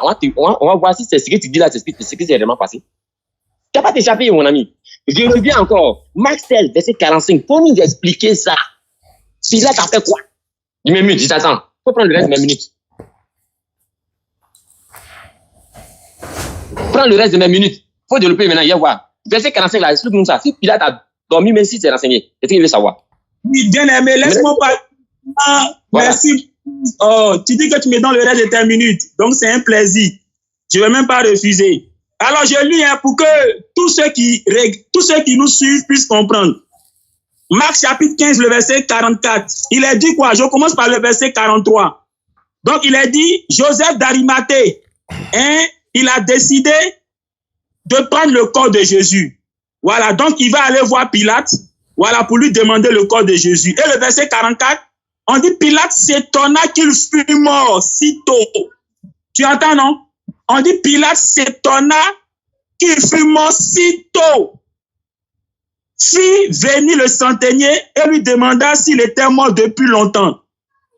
Et s'étant assuré par le centenier, il donna le corps de Joseph. Donc, de Jésus. Pilate n'a pas envoyé le centenier aller vérifier. Le centenier qui était en face de lui, là, comme il doutait, il a demandé au centenier, est-ce que l'information là est vraie? Et le centenier a dit, oui, il est mort. On n'a pas dit qu'il a dit au centenier, va vérifier. Joseph d'Arimathée vient voir Pilate pour dire, moi je veux prendre le corps de mon gars. Pilate dit quoi? Il est déjà mort? Mais comment se fait-il qu'il est mort si tôt? Et il demande au centenier, mais attends, c'est depuis combien de temps il est mort? Et le centenier dit, il est mort vraiment. Donc tu vois, la réaction de Pilate montre que Pilate, un homme averti, savait que le temps que Jésus a passé sur la croix là n'était pas suffisant pour le tuer. Car il dit, comment se fait-il qu'il est mort si tôt? Et il demande au centenier, mais ça fait combien de temps? Et le centenier dit, il est mort. Il dit, bon, d'accord. Donc, il n'a qu'à prendre le corps. d'Arimathée n'a qu'à prendre le corps. Maintenant, regarde la suite. Si Jésus était vraiment mort, pourquoi on prend des dispositions pour surveiller la tombe? Mais quelqu'un qui est mort, on va surveiller sa tombe encore pourquoi? On a peur de quoi? Donc, ça veut dire que les gens doutaient qu'il soit vraiment mort. Raison pour laquelle ils ont surveillé la tombe. Tu comprends? Autre information que je te donne, qui montre que Jésus n'était pas vraiment mort. Quand tu prends le test de, comment on appelle ça? On va dire le test de Luc chapitre 24. On dit quoi? Lorsqu'ils ont enlevé le corps de Jésus sur la croix, les femmes, qu'est-ce qu'elles ont fait? Elles sont là acheter des aromates et elles voulaient embaumer le corps de Jésus. Et qu'est-ce qui s'est passé? Elles ne l'ont pas embaumé. Elles sont parties avec les aromates. Et elles ont attendu le lundi, comment on appelle ça? Le dimanche matin, pour faire quoi? Pour aller maintenant à la tombe avec les aromates. Mais attends, quand quelqu'un meurt, est-ce que normalement, on le met dans la tombe sans l'embaumer? Non. Quelqu'un qui est mort là, on ne peut pas le mettre dans une tombe sans l'embaumer. Mais comment se fait-il que les femmes n'ont pas embaumé Jésus et puis elles l'ont mis dans la tombe? Et comment tu expliques que le jour où elles se rendent dans la tombe pour aller l'embaumer, c'est là qu'elles découvrent que Jésus est vivant? Autrement dit, pourquoi Dieu qui a envoyé Jésus n'a pas permis que Jésus soit embaumé? Donc si Dieu n'a pas permis que Jésus soit embaumé, ça veut dire que Dieu ne voulait pas qu'on traite le corps de son serviteur comme un cadavre. Et si Dieu ne voulait pas qu'on traite le corps de son serviteur comme un cadavre, donc ça veut dire qu'en réalité, son serviteur n'était pas mort. Raison pour laquelle Dieu n'a pas permis que le corps de Jésus soit embaumé. Tu vois, ça c'est un deuxième point. Troisième point, je reviens toujours sur les faits scientifiques. Jean chapitre 19, le verset 24 à 34. Tu dis que, comment on appelle ça? Jésus n'était pas mort. Pardon, Jésus était mort. Bien aimé. Les brigands là, ils étaient encore vivants au point où ils ont brisé les jambes. Si le temps qu'ils ont passé sur la croix là pouvait tuer quelqu'un là, À quoi servait-il encore de briser les jambes des brigands pour qu'ils meurent? Alors que l'histoire montre que toute personne qui était mise sur la croix était flagellée d'abord. Autrement dit, ces brigands-là, on les a frappés aussi comme on a frappé Jésus. Alors comment se fait-il que, avec le temps qu'ils ont passé sur la croix, et ils n'étaient pas morts au point où on a usé de la force, c'est-à-dire on a brisé les jambes pour qu'ils meurent. Donc ça veut dire que le temps qu'ils ont mis sur la croix là, qu'ils ont passé sur la croix là, ne pouvait pas tuer quelqu'un. Maintenant regarde, les soldats s'approchent et ils constatent que Jésus est mort. Mais si Jésus est mort, pourquoi encore ils vont prendre une lance pour le percer? Une seule question, ça fait plus d'une minute, tu jacailles seulement. Donne ton temps. Tu as dit que tu me donnes ton temps. Tout le monde a entendu. Il ne faut pas dire que j'ai dépassé, mais tu as dit, je te donne mon temps. Mon temps, c'est une minute. Mon temps est une minute. Ton temps est une minute. Tu as déjà dépassé 2 minutes de conversation. Parce que un seul verset, Marc 15, verset 45. Tu racontes ta vie. Mon frère. Tu as donné une verset encore. Tu as dit, si tu as dit, homme spirituel, d'après toi-même là. C'est quoi? Dans Matthieu 28, 5 à 7, faut lire. Tu t'en expliquer. Est-ce qu'il n'a pas dit? Il je a te dit. donne mon temps. Les internautes. Ouais, il a dit. Les internautes, vous qui nous suivez là, Ouais. est-ce qu'il n'a pas dit ici? Allô? Je te donne Oui, il a mon temps. dit. Il a dit. Et puis après, tu vas venir mentir pour dire pourquoi je Allô? prends. Si tu as envie de parler, dis-moi que tu veux parler, je vais me taire, tu vas parler tout simplement, au lieu de mentir. Alors que c'est toi-même qui as dit de ta propre bouche, je te donne le reste de mon temps. D'accord. Bon, on va se donner 5 minutes de conclusion chacun. Gorebi, je te donne 5 minutes pour conclure. Et après, Jean-Luc va prendre 5 minutes pour conclure. Puis on va se retrouver peut-être demain, Inch'Allah, dans une prochaine édition. Mais avant de donner les 5 minutes à Gorebi, tous ceux qui nous suivent à travers YouTube et Facebook, TikTok et tous les réseaux, sachez que nous sommes en direct et en exclusivité depuis Cotonou, au Bénin. C'est la DDR, Jean-Luc est dans la place. Le thème de ce soir, c'était « Jésus-Christ est-il mort ?» selon les deux frères chrétiens. L'autre dit « Jésus est mort et ressuscité ». L'autre dit « Non, il n'est pas mort et ressuscité ». Nous, les musulmans, on n'a rien à voir dans ça. Donc, c'était juste pour vous rappeler cela. Je rappelle encore une fois, chaque fois, il faut que je fasse le rappel parce que certains vont regarder la vidéo d'aujourd'hui, d'autres ne verront pas ça demain. Chacun. Donc, il faut que je fasse le rappel par rapport aux puits et aux châteaux et aux puits simples. Il y a beaucoup de personnes qui ne savent pas l'importance des puits et des châteaux. C'est une sadaqatul jariya. La sadaqatul jariya, c'est une aumône perpétuelle. Hein? Tu as un parent que tu as perdu, une mère, etc. Tu peux réaliser un puits pour elle, à la mémoire de ton papa, de ta maman, etc. Parce qu'il y a beaucoup de villages où nous avons visité, on a réalisé des puits là-bas, près de 14 ou 15 comme ça. Et beaucoup d'autres villages en ont besoin. Ils ont besoin de l'eau. Ils n'ont pas d'eau potable, mais bon, quand on fait les puits châteaux, c'est extrêmement important, quoi, par la grâce d'Allah. Et comme il y a des personnes qui disent, bon, j'ai pas les moyens, moi seul, je peux pas faire le puits château et tout ça. Comment il faut que je procède? Je leur ai dit, bon, on va rassembler 15 personnes, hein, 15 personnes. Voilà, si chacun donnait un peu, tout ça l'a mis ensemble, on fait le puits château à la mémoire de leurs parents, toutes ces personnes. J'ai reçu déjà la participation de plusieurs personnes. Ils m'ont envoyé le nom de leurs parents déjà. Voilà, je peux même les citer. Hein. Voilà, ils ont envoyé le nom de leurs parents pour pouvoir déjà préparer le terrain au cas où le moment serait venu pour aller réaliser ce puits château-là. Donc, ceux qui veulent participer pour la réalisation du puits château, vous pouvez nous contacter 05 94 87 58 58 05 94 87 58 58. C'est le numéro où vous pouvez me contacter, Inch'Allah, pour pouvoir participer à, n'est-ce pas, à la réalisation de ce puits château-là. Donc, voilà un peu, Inch'Allah. Qu'Allah facilite. Jean-Luc, le frère est parti. Bon, Jean-Luc, on va te donner les 5 minutes pour conclure. Gorebi, est-ce qu'il est là? Gorebi, tu es là? Allô, Gorebi, tu es là? Jean-Luc, tu es là? Oui, shalom, shalom. Voilà, d'accord. Shalom, shalom. Attends d'abord, voilà, j'ai dit les personnes qui ont participé, bon, qui ont donné le nom déjà des parents. Je pense que il y a Mamadou Falilou Mboup. Voilà. C'est à la mémoire de cette personne que le puits sera réalisé. Sa fille s'appelle Nogaï Mboup. Voilà, à l'intention de mon père défunt, c'est ce qu'elle a dit. L'autre personne qui a participé, elle s'appelle, voilà, et bon, c'est un frère, Yaya Prince Sidibé, pour son défunt père, il n'a pas donné le nom de son père. Il y a une autre personne qui a participé, qui a dit que ça va se faire au nom de Fatoumata Seydou et Jamila Idrissa Isaka. Et bon, d'autres, il y a un qui a participé, il a dit de ne pas dire ni son nom, ni le nom de son père, ni de qui que ce soit. Il a participé, lui, il a pris l'intention déjà à la mémoire de son père. Voilà. Et voilà un peu, donc, ceux qui veulent participer pour réaliser les puits châteaux. On attend que les 15 personnes puissent atteindre. Il y a certains qui ont promis à la fin du mois, d'autres ont dit d'ici demain, après-demain. Donc, mais il faut que je fasse le rappel sur ça, Inch'Allah. Et en plus de cela, des personnes nous ont contactés. Quand on a lancé l'appel, ils nous ont contactés. Ils ont des vêtements qu'ils vont nous envoyer. On va mettre ensemble, lorsqu'on ira faire les puits châteaux dans les villages, dans les environnants, on va pour toi distribuer ça n'est-ce pas, aux jeunes villageois, n'est-ce pas, ça fait partie, n'est-ce pas, voilà, d'une sadakate également. Donc, Jean-Luc, allons-y pour ta conclusion, tu as 5 minutes. Ok, shalom, shalom, c'est le pasteur Jean-Luc de l'église Assemblée de Dieu de Côte d'Ivoire, plus précisément du quartier de Angré. Voilà, je suis pasteur dans le ministère depuis de nombreuses années. Tout à l'heure, le frère a parlé du pasteur John Robert. Je précise que Papa John Robert, c'est œuvre et mission, c'est pas Assemblée de Dieu.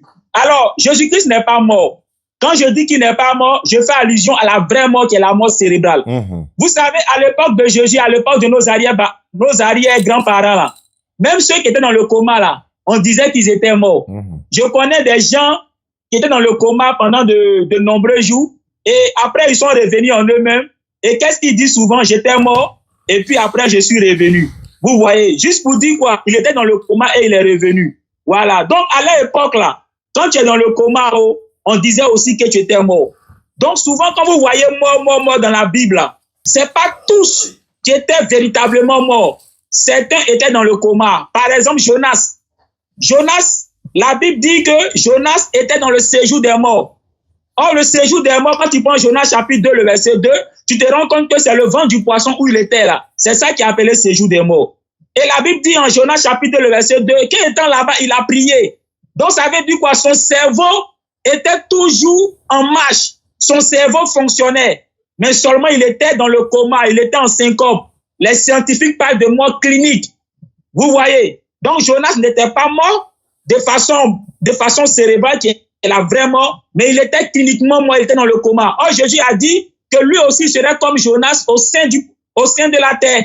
Maintenant, la nuit où sont venus attraper Jésus, Hébreux chapitre 5, le verset 7 dit que cette nuit-là où les gens venaient l'attraper, Jésus a supplié Dieu qui l'a envoyé de le sauver de la mort. Et Hébreux 5, 7 dit Dieu l'a exaucé. Or, si Dieu l'a exaucé, ça veut dire que Dieu n'a pas laissé Jésus mourir. Donc, si Dieu l'a pas laissé mourir, donc la prophétie de Jonas est réalisée parce que Jésus lui-même avait dit qu'il ne serait pas mort, mais qu'il serait cliniquement mort comme Jonas. C'est-à-dire, il serait dans le coma, il serait en syncope, il serait évanoui au sein de la terre. Maintenant, quand on prend les événements qui se sont passés le jour où Jésus était sur la croix, on se rend compte qu'il n'était pas mort. Pourquoi? Quand les soldats, selon Jean chapitre 19, le verset 24 à 34, sont venus voir l'état de Jésus et des deux brigands, ils ont vu que Jésus était déjà mort. Maintenant, qu'est-ce qu'ils font? Ils prennent, ils lancent et puis le percent. Mais quelqu'un qui est déjà mort, pourquoi le percer encore? Donc, ça veut dire qu'ils ont douté. Vous voyez? Maintenant, la Bible dit quoi? Qu'ils l'ont percé, il a saigné, le sang est sorti et de l'eau est sortie.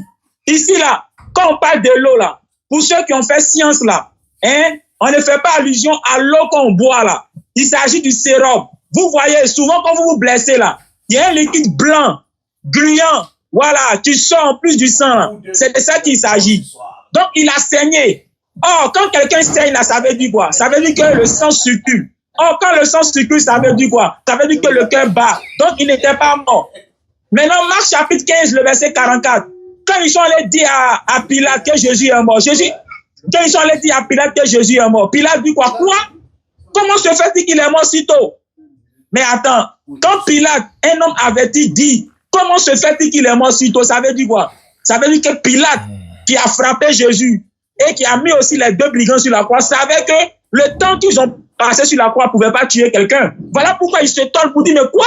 Mais comment se fait-il qu'il est mort si tôt? Et il demande au centurion, c'est vrai qu'il est mort vraiment? Et le centurion dit, oui, il est mort. Maintenant, regardez, Si Pilate était vraiment sûr que Jésus est mort, pourquoi, malgré qu'ils l'ont mis dans la grotte là, hein, ils ont pris des soldats pour aller garder la grotte? Question. Pourquoi quelqu'un qui est vraiment mort, quelqu'un, toi tu es sûr qu'il est mort vraiment, pourquoi tu vas prendre des soldats encore pour aller le garder? Tu vois, donc ça veut dire que tu doutais, parce que tu savais que en le mettant là-bas, comme pour toi il n'est pas mort, il va sortir pour partir. Raison pour laquelle tu prends des soldats pour aller surveiller au cas où il se réveille et qu'il sort, ils vont l'attraper. Tu comprends? Donc, du moment où ils ont pris des gardes pour aller le garder là, ça montre qu'eux-mêmes là, ils doutaient. C'est pour ça que Pilate, en Marc chapitre 15-44, quand ils l'ont informé, il a dit quoi? Comment se fait-il qu'il est mort suto? Vous voyez? Maintenant, quand on prend Luc chapitre 24, le dernier verset, on dit quoi? Les femmes n'ont pas pu embaumer Jésus. Mais attends, comment quelqu'un meurt et puis on ne l'embaume pas? Vous avez vu ça ou ça? Donc, si Dieu n'a pas permis que les femmes embaument Jésus, donc ça veut dire que Dieu savait que Jésus-Christ n'était pas un cadavre. Parce que les cadavres là, ce sont les cadavres qu'on embaume. Donc, si Jésus n'a pas été embaumé, c'est que Dieu voulait simplement dire que Jésus n'était pas mort. Raison pour laquelle... Voilà.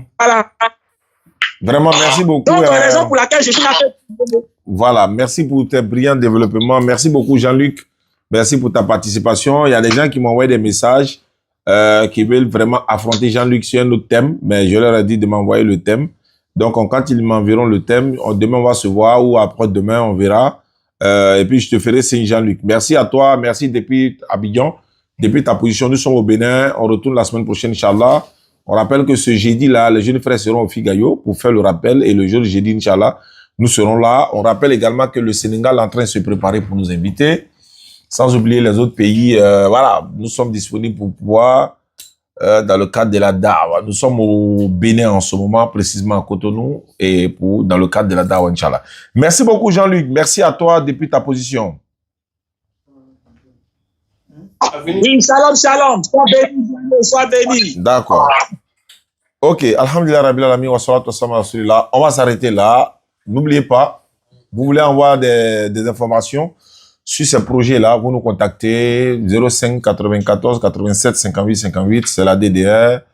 Et au sein de la DDR, il y a plusieurs branches, il y a les œuvres caritatives, il y a la solidarité, etc. Ben aussi, nous faisons des puits et les châteaux. Beaucoup sont en Europe, ils n'ont pas pu faire partie leurs parents au pèlerinage cette année. Bon, là, vous voyez, cette année. Voilà, ils sont en train de se préparer pour voir comment il faut réaliser ça. Oui, vous pouvez vous préparer déjà l'année prochaine pour voir si ça peut aller ou pas. Car là, il facilite le pèlerinage à tous. Ceux qui n'ont pas pu le faire, vous pouvez aussi faire une sadaqatul jaria. Ça fait partie des aumônes également. Merci beaucoup à vous. Je salue toute la population du Bénin, les autorités béninoises qui nous ont permis d'être ici au Bénin. On se retrouve également samedi prochain, Inch'Allah, à l'espace Lénine, à la place Lénine, de 20h à 22h pour le rappel de la DDR Bénin. Inch'Allah ta'ala. Assalamu alaikum wa rahmatullahi wa barakatuh.